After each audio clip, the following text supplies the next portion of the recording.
And yeah, thank you so much. Today, we're excited to have Julie Cross, the academic coordinator and professor at Fanshawe College, and Carolyn Pawlak, our manager of sector engagement here at ONCAT, to talk a little bit about course-by-course credit assessment, how to engage with faculty on the subject of transfer, as well as the guide that we've created for that specific purpose. So without further ado, I will pass it over to Julie and Carolyn. Thank you so much. Thank you so much. Very, very pleased to be here, and certainly excited about having the chance to participate in this conversation. And we do really hope that today is a conversation. So just briefly, the plan for the session, hoping to create a space here that will allow us to discuss some of the current conditions as they relate to transfer credit in your institutions. Obviously, to consider some of the uses that might apply for the guide that I was part of creating. And I want to spend a little bit of time discovering some next steps. How do we make this lunch and learn count for you? What will you be able to actually do after this session that makes it feel like you spent some time learning something new to actually create meaningful action towards transfer credit? And Carolyn, I don't know if you want to say anything more about our plans for the session. No, thank you so much, Julie. We might want to flag, thanks, Meryl, that the guide is available. And so we look forward to any kind of your questions as we move through the presentation today. Thank you. That's great.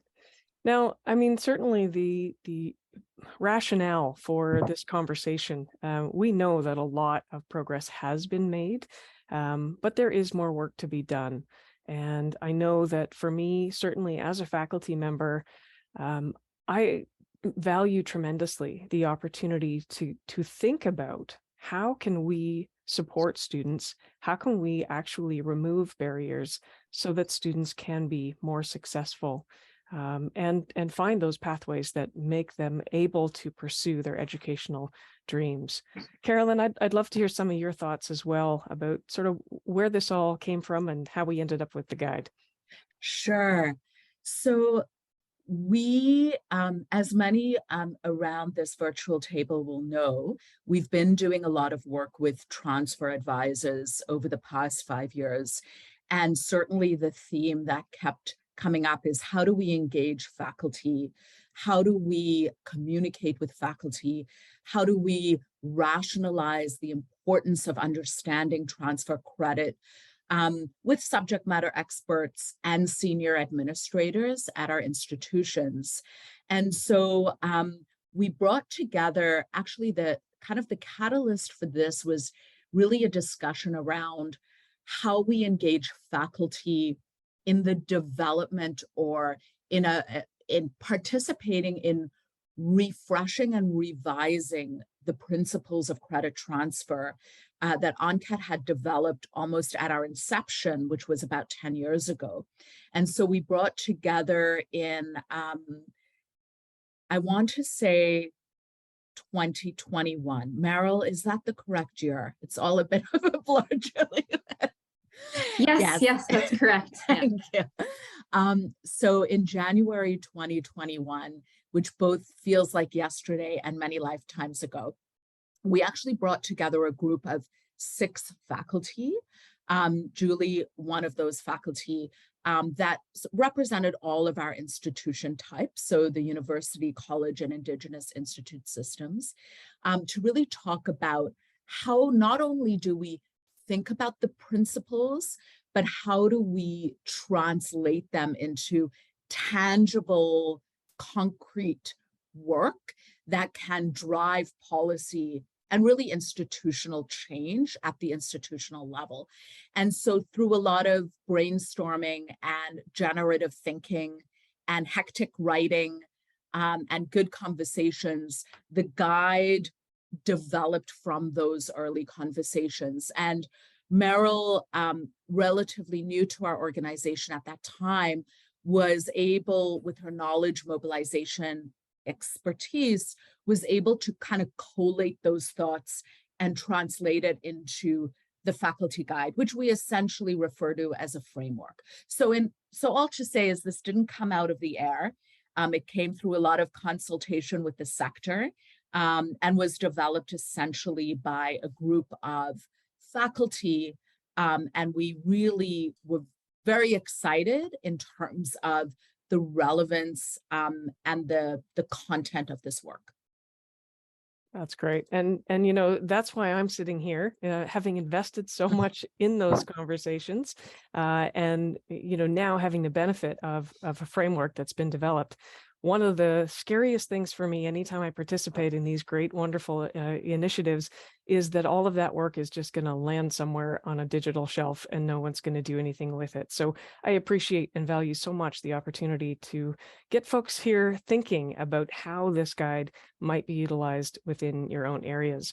So, you know, in order to make meaning out of this, I think it's always important to touch base and connect with how does this matter to you and what influence might you have? So I am speaking to all of you who are here in the room right now to take a moment and reflect. What is the important role that you play? You know, what role do you currently hold that serves to promote and support fair credit transfer in your institution?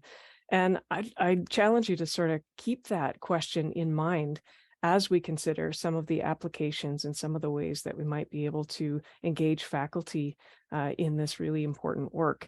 And so I want you to also then consider, how do you engage faculty right now?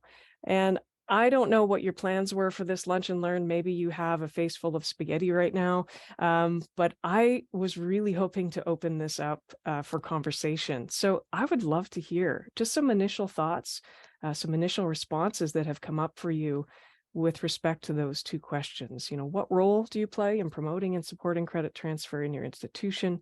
And how do you currently engage faculty? And I'd say feel free to open up your mic and contribute, or certainly you can post your comments in the chat as well, but would love to hear from someone.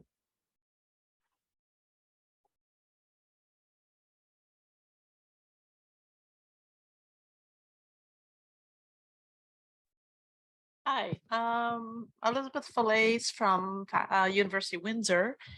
I actually am the transfer credit coordinator, Okay. and I've been doing it about 12 years. Wow. So I am the person that sends these evaluations to the faculty reviewers.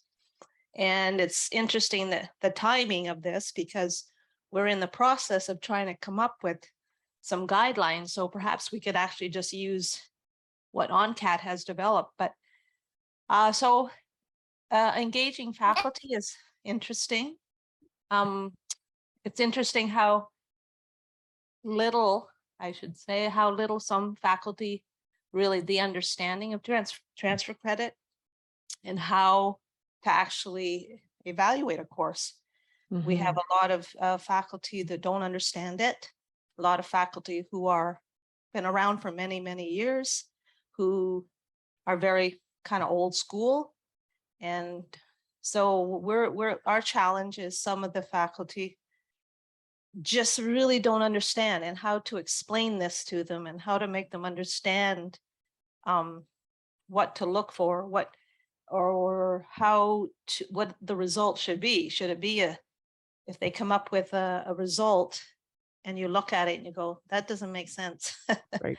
And then you have to go back and kind of sort of explain or do, additional explaining somehow. And so it can be a challenge. We have some really good faculty, great faculty who get it, and others that I find just don't quite get it. So we're in the process of trying to offer them some kind of guide, checklist, whatever it is that we can give them. That is great. I really appreciate you sharing those thoughts. I would imagine we don't get to see the head nods here, but I would imagine there was some head nodding going on there, probably some shared experiences. So it's great to get us started. I do expect that the guide that we've put together will be an excellent starting point for you, given the way that you've just explained things there. So we're going to chat more about some of these barriers and some of these gaps, right? The fact that faculty don't truly understand the process. probably one of the major gaps that still exist. And there are things we can do, all of us in this room, to help improve that. I'm also noticing a comment there in the chat, full of mac and cheese, not spaghetti. I haven't had a chance to read that just yet, so give me one quick second here. Yeah, engaging over email, right? And you find your people in each department for sure, and having those relationships, those connections are key for sure. I'm not even sure that many faculty would be able to tell you, or administrators or ADs or academic department heads. I'm not sure they would even know exactly who are all of the people in whatever is considered to be the transfer credit department. And so that might be a piece of takeaway here for some of us, is to actually go and find that out, right? Who are we sending faculty to when they need support? Who can they go to get that kind of information? All right, anybody else want to contribute before we move on to the next question here? All of these, of course, just to frame our conversation. Just a comment, Yeah, Caroline. Julie, to respond. I'm assuming the University of Guelph response is Haley, but I'm not totally sure. But I think there's something really, interesting in that comment, which is really around, and we come across this a lot at sort of different staff roles and different departments that lament to ONCAP this reality, which is really about succession planning. So I think what happens is a lot of times, those go-tos in each department, that because that's in your head, right?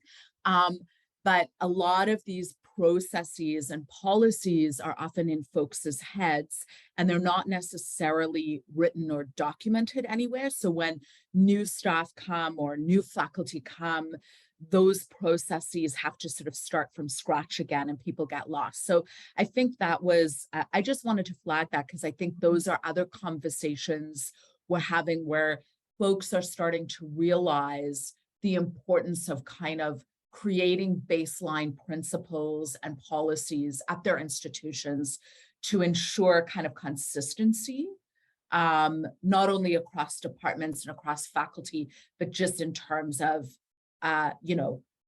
like over time. Mm-hmm. Yeah, excellent point. You're right. I mean, so much of that is lost as people move to different departments or leave the institution altogether, and important for us to keep in mind. So we've sort of arrived at some of these answers already, but in order for us to have a way forward, we need to really understand where we currently are. What are the current conditions? And so some of the faculty realities that exist, what barriers do faculty currently face, and what ongoing support do you believe faculty need? It's already been identified that a lack of understanding is one of those barriers, and certainly then, what would be the supports that could exist? So I again challenge you to think about, what would your answers be to these questions? And if we have willing participants, would love to hear from you. What barriers do you see faculty currently facing, and what ongoing support do you think faculty need? I'll chime in here. I'm Adam from U of T Mississauga.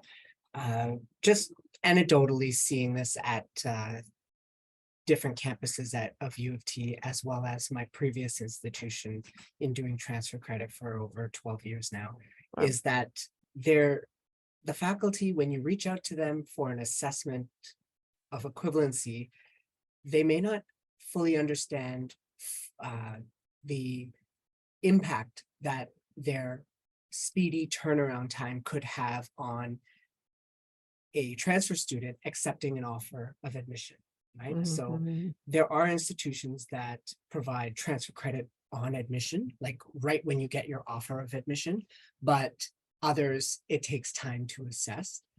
So sometimes some faculty can take upwards of weeks to prioritize or to get to the assessment. So I think it's a barrier that, yes, they have other things that they are working on that may take higher priority, but getting courses assessed when they are requested for students, I think is a very important thing that they often lose sight of. That it can make a decision on whether or not a student wants to accept an offer to that institution, or perhaps pursue an exchange opportunity, or maybe a letter of permission, because there are deadlines that are applicable that faculty don't specifically see because they're in their academic focus. Yeah, absolutely. I mean, just so important for us to pause and think about that for a moment. I appreciate you contributing that, Adam. There are absolutely time constraints for all faculty. I mean, that if I could like say, what do faculty need as ongoing supports? TIME. We all need time without any question whatsoever.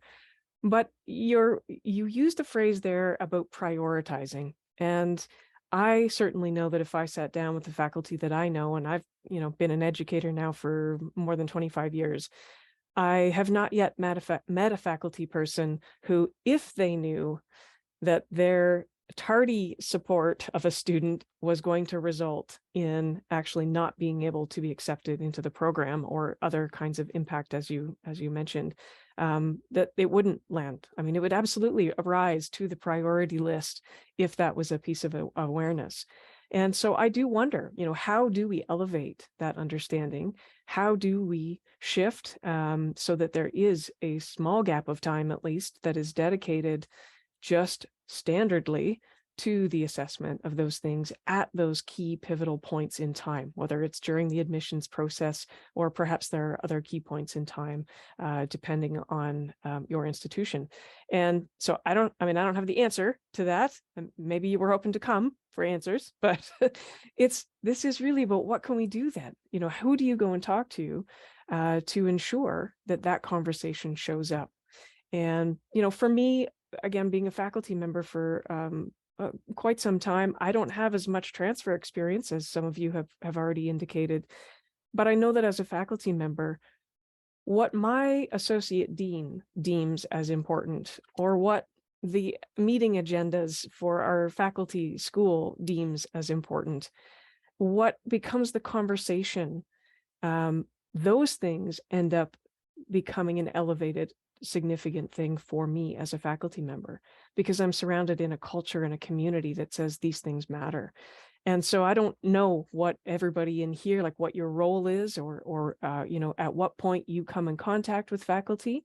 But that's something that I was hoping to share in this conversation, is just how important it is to keep transfer credit part of the conversation and on the priority lists as a regular standard element of good student support and good academic support for students. So anyway, thank you for contributing that. I appreciate the opportunity to consider some of those ideas. Julie, we do have a comment in the chat. Yeah, let's hear about that. It's about course outlines. Hillary Holmes says, sometimes course outlines aren't complete enough for faculty to make a determination of equivalency. They sometimes want more information, like what kind of textbook was used, for example. Yeah. So that's just another, yeah. Yeah, and rightly so. Absolutely. There have been times where I've received a transfer, credit request, and all I have is a course code and a course title, and maybe a transcript to say, yeah, actually they did do it, but I have nothing else to go on. And so how do we ensure that the processes in our institutions actually make it easy for students to gather those documents?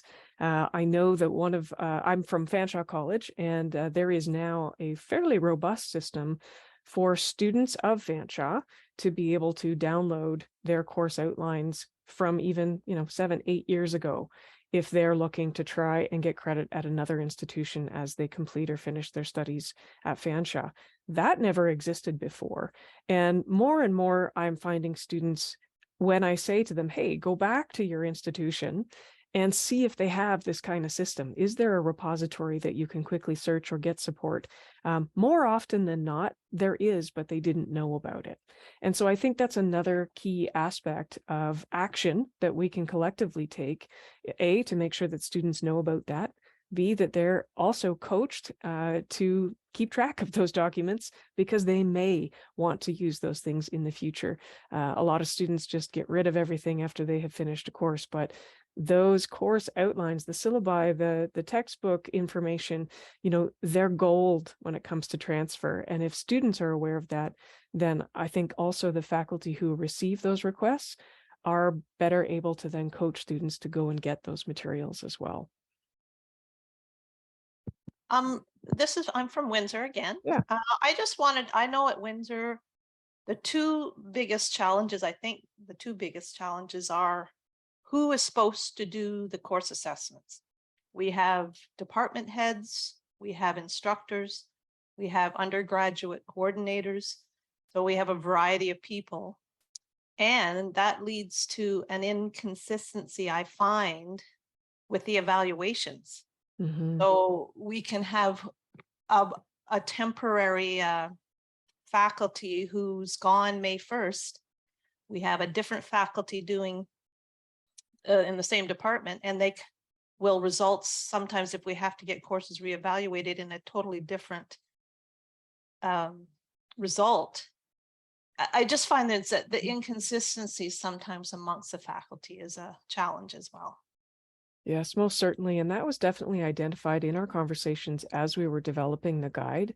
And I think a number of the, so when you look at the guide, what you're going to note is that in each of the sections, the steps, the framework that we've suggested, there is the sort of, the conversation has been placed there so that you can have some insight into what are those considerations. And what our hope is that as more faculty were exposed to this guide and actually had it with them while they were going through a transfer assessment process, that there would end up being more consistency, because each faculty would be sort of forced to answer those same considerations and those same questions as they went through that process. I'm jumping ahead a little bit, but it always makes sense to put things in where they make sense. And we're talking about this right now. So one of the things that I think would be really valuable is if there were regular sessions that allowed faculty to sit down with someone who is perhaps an experienced assessor and sit with the guide and go through a couple of transfer credits as a practice run, or, a real one, but with support, a mentorship, if you will, something that was organized more formally to allow those faculty who have not had much experience to learn more about that. And depending on the institution, that might come through your organizational development and learning, through your Center for Academic Excellence, or if you are a department head, nothing stopping you from saying, hey, we want to make this a priority in our area so that faculty are understanding this. And I'm going to pair you up. I'm going to, set up some small groups and put those things in place so that, faculty have a chance to learn how to assess. Elizabeth, my experience has been that oftentimes when I've seen that kind of discrepancy, it's been because the faculty member just really wasn't sure what to do, and they were afraid to give too much credit. And so they erred on the side of, well, then I just won't give them credit for it. And so we're aiming to try and improve some of those question moments for faculty when they're not quite sure what to do.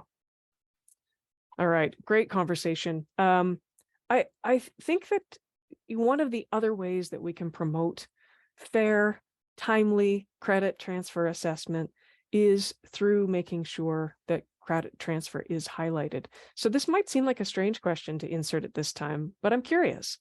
How does transfer get celebrated in your institution?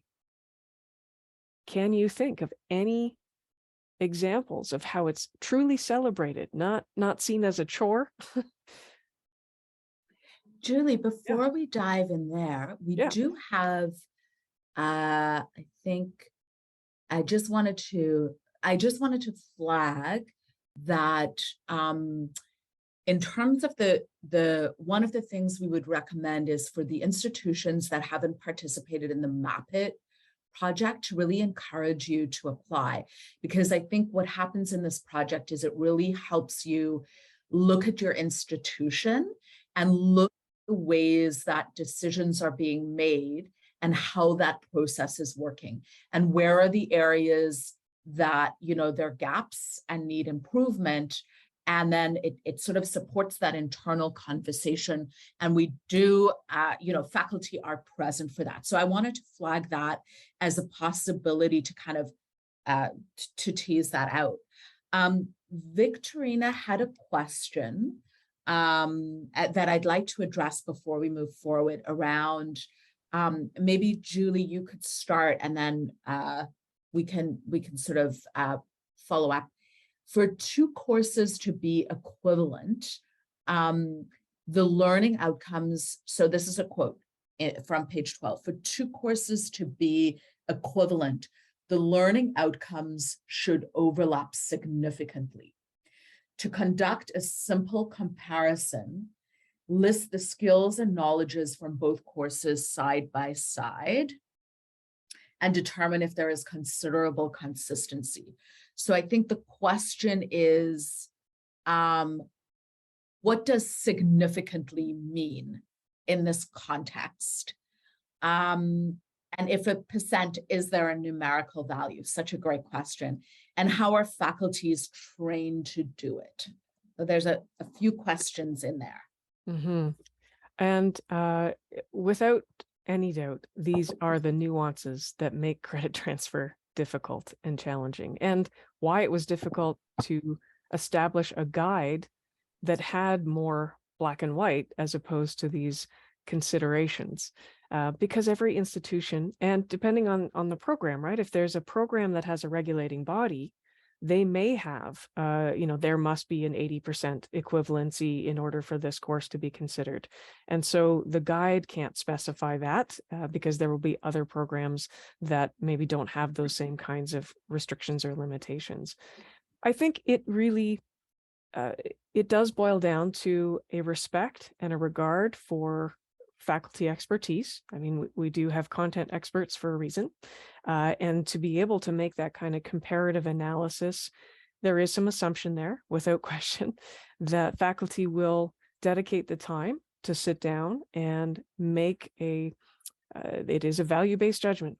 We really can't get away from that without going to a system that says everyone must do it exactly this way. And I'm not sure that's the fairest for students either. We want to have the flexibility to be able to say, well, taking a look at this, here's where the overlaps are. And for me, one of the things that I usually end up doing is actually highlighting what are the gaps. And if those gaps are gaps that are just game changers, or we can't proceed without the student having this significant piece of information, then that may have me rethink how the credit transfer is applied. But if there are no glaring gaps, then it's really a matter of saying, if the student were to take this course again, would there be really any new learning?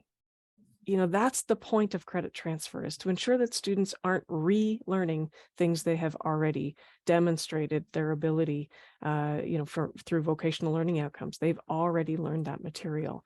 So I don't have an answer for you, Victorina, about exactly what the percentage should be. But the question about how are faculties trained to do that is essentially what this whole Lunch and Learn is about. How do we create spaces for those conversations and those comparisons and those what do I do now kinds of scenarios? And yeah, I guess a bit of me is challenging folks in this room to really think about that. How could I participate in helping faculty get to a place of feeling more comfortable, confident, and competent at making those kinds of assessments? So I don't know if that answers your question, but certainly those are my thoughts on it anyway. All right. Thanks so much for bringing this together. Again, anybody have any examples of credit transfer being celebrated in your institution?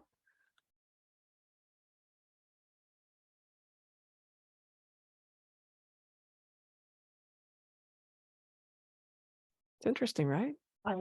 Hi, Julie. Yeah. I would like to say here, so far, wonderful presentation. This is really interesting. Interesting stuff, interesting questions, and point you're bringing to this Lunch and Learn. So thank you very much. And I think that for I will say within Sheridan, there is a certain amount of credit celebration around credit transfer, right? We have a very, very small number of staff that work solely with credit transfer, but our faculty, for the most part, have really embraced our online systems that we've implemented for credit transfer. And this is with the help of the ONCAD CTIG grants that we've received every year over numerous years going back. And so as our faculty turn into program coordinators for a number of years, then they turn into associate deans, VPs, VPAs, etc. There is a certain standard for faculty around credit transfer, right? I do one-on-one training with every new coordinator we get, and for some programs that means every semester. For Wow. other programs that means every 10 years, right? Mhm. And I think as credit transfer coordinators, pathways coordinators, whatever our names are, that belong to CAD, for a lot of it, we are support staff. So in my case, I'm the pathways coordinator, Sharon. I am support staff. And Mhm. there is a very distinct fine line, right, Mhm. on curriculum. I cannot, as a support staff in our college system, advise faculty on curriculum, Right. right? And so Right. there's this middle, there's this, so process, policy, absolutely, specifically policies that are owned by the Office of the Registrar, like credit transfer, like Mhm. bar, etc. So there's that fine line of who in the institution is responsible for this training around curriculum and decision. Where Yeah. does that lay? Because it's not something that I personally can do, Yeah. right? And so Yeah. who is responsible for that? Yeah. But Amazing. going back to your question about being celebrated, Mhm. Mhm. absolutely, at Sheridan, there is a lot of celebration that happens. So like, for example, when it was the 1 year anniversary of our automated credit transfer system, there's kudos, there was, a lot of good things happening at the institution, That's right, great. around credit transfer. And it has become, the online system for some was hard to get used to, but Right. it's just the way it is now. Nobody questions it.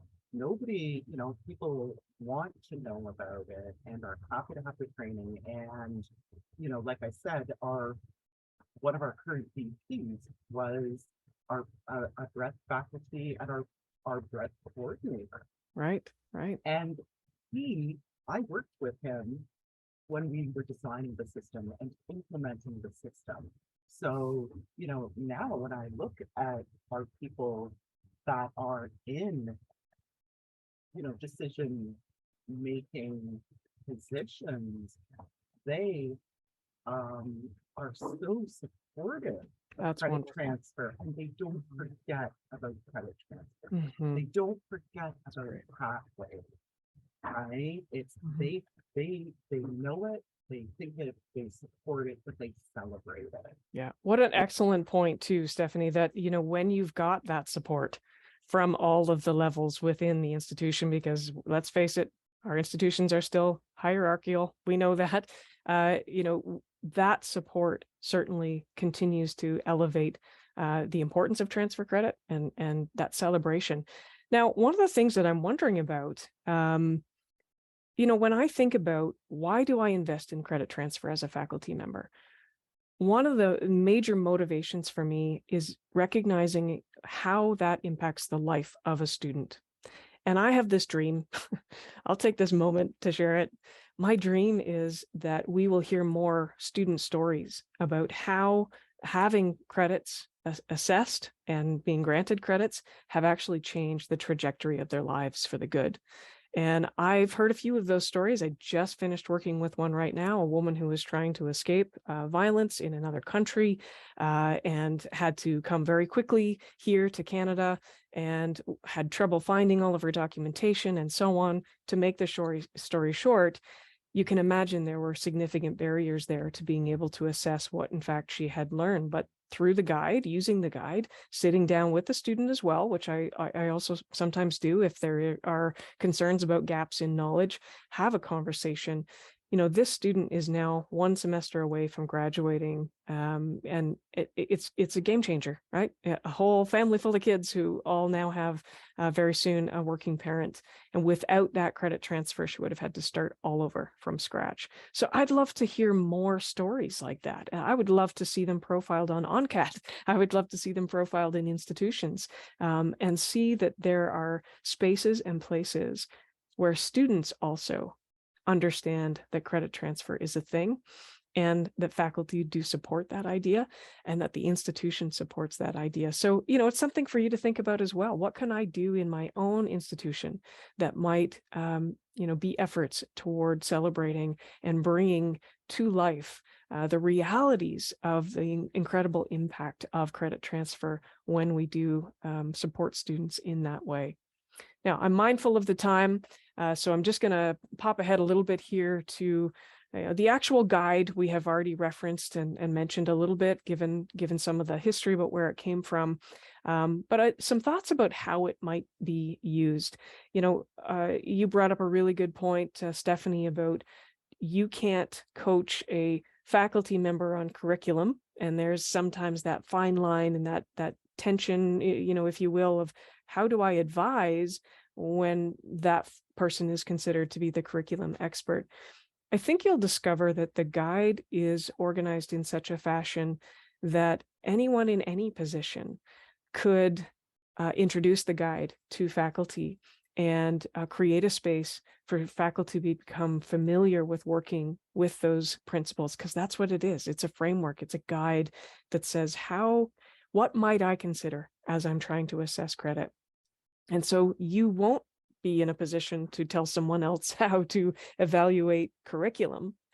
What you are is perhaps supporting someone in understanding what are the considerations, what do I need to think about, and how can I systematically go through a process that will support me in making an assessment.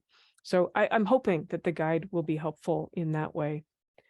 A couple of thoughts that I had here. I think the guide could certainly be shared, even, you know, at your staff meetings, your school meetings, obviously sent out in emails, but we know that often those things just, you know, disappear somewhere. But meaningful efforts to say, this is a thing and it's here, and here's how you can use it. Small faculty groups getting together to practice with case studies. You know, having students involved as well in the process, I think, is a great way for us to also learn where maybe we haven't even seen some gaps that exist in our understanding of what that is. So the guide itself has some step-by-step guide, some assessment considerations. Carolyn, I wonder if you want to take a moment now and maybe just highlight a couple of the key considerations or you know, supports that are within the guide. And then we'll just move on in the last few minutes to wrapping things up with our meaningful action.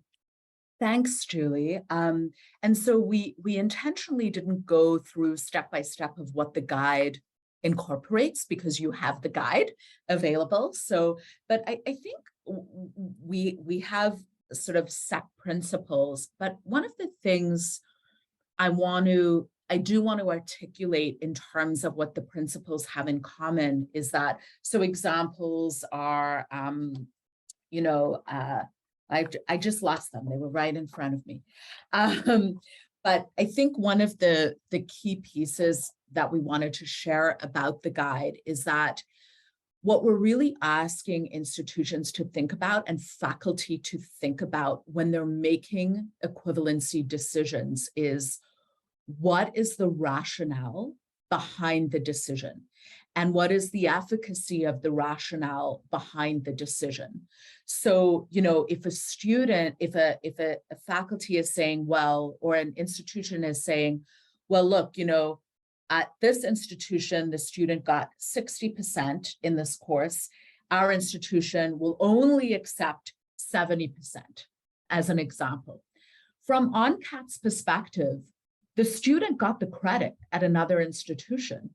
why are we dabbling over that 10%, right? So I know some of you would be too shocked to take that to your faculty, but it's really like asking the what is the rationale, and is there relevance to that rationality? And I think that echoes throughout all the principles and the whole document, to really get subject matter experts and faculty to start thinking about the validity of their decisions, and to maybe start to expand their minds. All Ontario public institutions are excellent deliverers of learning. And so, can we have a more kind of equitable kind of understanding of that from a faculty? So I know some faculty, like Julie in front of you, is on board for that. Some are hard to sell, but that's really what the guide is asking us to think about. That's great. Thanks very much. Now, as we proceed, I am going to ask for your input. And I've just put in the chat there a link that you can click on. And when you get there, or you can just hold your phone up to the screen and use the QR code, depending on how you are tuning in. But when you get there, you can also type in this code. And I want you to sort of think about, what can you actually do after this session to support credit transfer? Because I was really hoping that this conversation might inspire even just one action, one small thing that might help to support credit transfer. We've heard a whole lot about some of the gaps that still exist in faculty understanding, the fact that transfer credit, there are still some barriers within the process, but we've also heard that there is opportunity here. And each of us, I think, I don't know how many people are on the call, because I don't have that in front of me, but if each of us took one step after today's session, then we may in fact make some meaningful difference. So what I'd like you to do, I'm just going to move ahead here, join the conversation. What can you do after this session to support transfer credit in your institution? You should be able to now input something there, and that will stay open as the session closes. I know we're officially supposed to wrap up at 1 o'clock. So I will take this opportunity to just say thank you for your contributions. I really appreciate the time that I had here to share with you. And Meryl, I'll turn it over to you to close us out. Okay, thanks, Julie, so much. This was a really engaging and useful presentation. I really appreciate your facilitation today, and Carolyn's as well. I just have a few housekeeping notes. We are not meeting in December because it falls during the holiday break. So we wish everyone a lovely holiday season, and please join us in January. We'll have participants from the data pilot talking about tracking transfer students and their transfer student outcomes. So I'll just pop the link in there. Oh, I see my colleague already did. So wonderful. If you haven't registered yet, please do so. And I see we have some great responses here. So feel free to stick around if you want to discuss anything else, but otherwise we'll see you Meryl? in January. Yes. Hi, sorry to interject. Just another couple of housekeeping things, if that's okay. I wanted to share with folks, and Meryl has posted this on the SharePoint site, that we're looking for participants for our data working group. So if you or your colleagues have any interest in that, feel free to jump in. We are also looking for participants for our conference planning committee. The conference committee will be held in fall 2023. So if you or your colleagues are interested in that, that includes you, Julie. So, let us know. And then the final thing that I wanted to say, I'm just struggling a bit with, I'm fighting a bit with the technology, but we have a transfer advisor survey that we're just finalizing the technical touches to this week.